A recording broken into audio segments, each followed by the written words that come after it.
There is a scene in Avatar: The Last Airbender where Zuko stands in front of his father, the most powerful man in Fire Nation, and the man whose approval controlled his entire life. And instead of begging for acceptance, instead of proving himself, instead of screaming about his destiny, this and that, Zuko simply says, I am going to join the Avatar. And honestly, that is one of the coldest character development in the entire movie. Not because it's loud, not because it's dramatic, but because for the first time in his life, Zuko has absolutely nothing left to prove. And that's what makes his story compelling.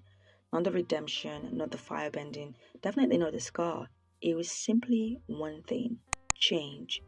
See, Zuko's arc was never about becoming perfect, it was about becoming honest. And those two things are very different. Most stories treat change like a magical transformation. You have a single speech, a heroic moment, one emotional soundtrack later, and suddenly the character is healed.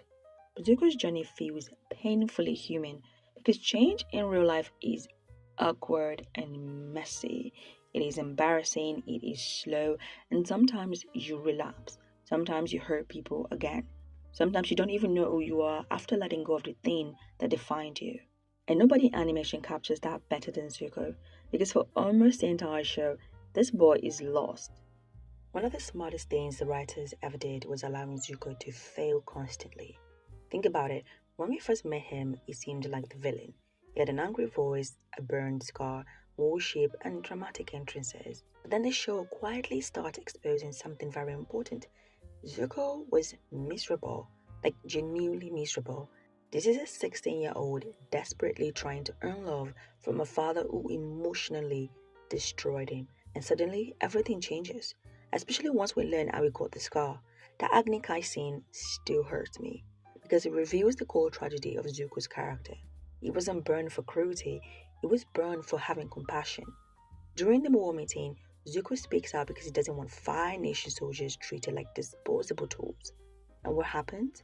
Ozai humiliates him publicly, challenges his own son, then burns his face for showing empathy.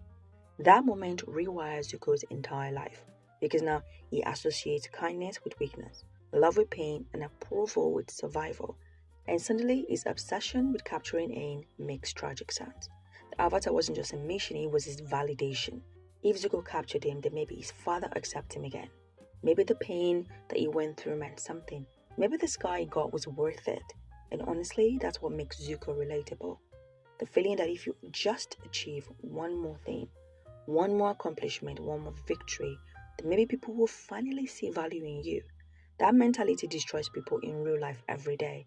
Now let's talk about the greatest uncle in animation history, Iroh. This man spent the entire series trying to save a child who didn't even realize he needed saving. What makes Iroh brilliant is that he never forces change onto Zuko. He guides him patiently, even when Zuko acts unbearable. Because early in series Zuko was extremely exhausting. The boy wakes up angry, sleeps angry, and breathes aggressively. But Iroh sees past all of that rage immediately. He understands something very critical. Zuko's anger is grief wearing armor. So it gives Zuko space to confront himself. And some of the best scenes in the show comes from this dynamic.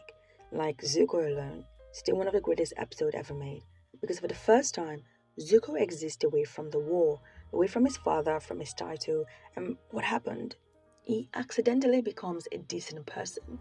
That is the beautiful irony, because even while trying to survive anonymously, Zuko keeps helping people instinctively. He protects the family, connects with a child, defends the villagers, not because somebody ordered him to, but because deep down that's who he really is. But then the ending destroys you, because once the villagers discover that he is the prince of the Fire Nation, they reject him instantly. And Zuko's face in that moment says everything, because this boy doesn't even know where he belongs anymore. The Fire Nation sees him as weak, the Earth Kingdom sees him as a monster. So what is he? Or more importantly, who is he? That identity crisis becomes the entire core of his story. Because his real enemy was never Aang. It was the version of himself built around shame. Every time he chased the Avatar, he was really chasing his worth.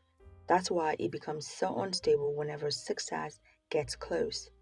You notice how often Zuko self-destruct emotionally? He's constantly torn between who he is and who he thinks he's supposed to become. And because of that, Zuko spent years believing there's something fundamentally wrong with him. That's heartbreaking. Imagine growing up convinced that your humanity is your flaw, that your empathy makes you somehow defective. That is Zuko's entire childhood. And then there's the crossroad of destiny, the episode where Zuko finally betrays Iroh. Honestly, that moment is genius because it feels realistic. People love redemption arcs until they realize real change is messy. Shizuko was offered the thing he wanted most, his father's approval, and he took it. Of course he did. He's still a traumatized teenager. And the brilliance of the writing is that the show allows him to make the wrong choice after having major developments. Because growth isn't linear. Sometimes people relapse into old behaviors when emotional wounds reopen, and that decision destroys him internally. Because it's one of the smartest writing decisions in the series because Zuko gets everything he wanted. He returns home, receives honor, gets praised, lives in luxury again, and is completely miserable. That is such an important lesson. Zuko himself still feels lost. There's this quiet sadness throughout book 3 that people don't talk about enough because outwardly Zuko succeeded. Internally, he's collapsing. And honestly, that is one of the most mature things the show has ever portrayed. External achievement cannot heal internal damage. You can chase validation for years and then finally receive it and realize you were still unhappy. That realization changes Zuko forever, especially during the war meeting scene where Ozai discusses burning the Earth Kingdom. Watch Zuko carefully there. You can literally see the last piece of denial dying inside him. Because now he understands. His father was never somebody worth impressing. The man who scarred him was never going to become loving. And suddenly Zuko faces the hardest challenge in his life. Who are you when you stop performing for approval? That question terrifies people, in reality and in fiction. Because many of us build our entire identity around proving ourselves to our parents, to the society, to our partners, our friends. And once that need disappears, there is an emptiness. Zuko has to rebuild himself from scratch. And now we reach the funniest section of the show. This is Zuko trying to join the Team Avatar, which is genuinely hilarious because this man approaches redemption like a nervous intern applying for friendship. And of course, nobody trusts him for good reason. The boy spent 3 seasons aggressively hunting them across the planet. And suddenly he's like, hey guys, so friends? Absolutely insane behavior. But what makes this section brilliant is that the show forces Zuko to earn his forgiveness individually. He doesn't receive it instantly. That would just feel fake. Instead, every character challenges him differently. Katara especially, because Katara represents emotional accountability. She remembers every betrayal, every manipulation, every lie, and honestly, she should. One of the most powerful scenes in the entire series is when Katara threatens Zuko in the Western Air Temple. She was protecting herself emotionally because she once gave him trust and she got hurt. That mattered, and Zuko understood that, which is why he does not demand for forgiveness.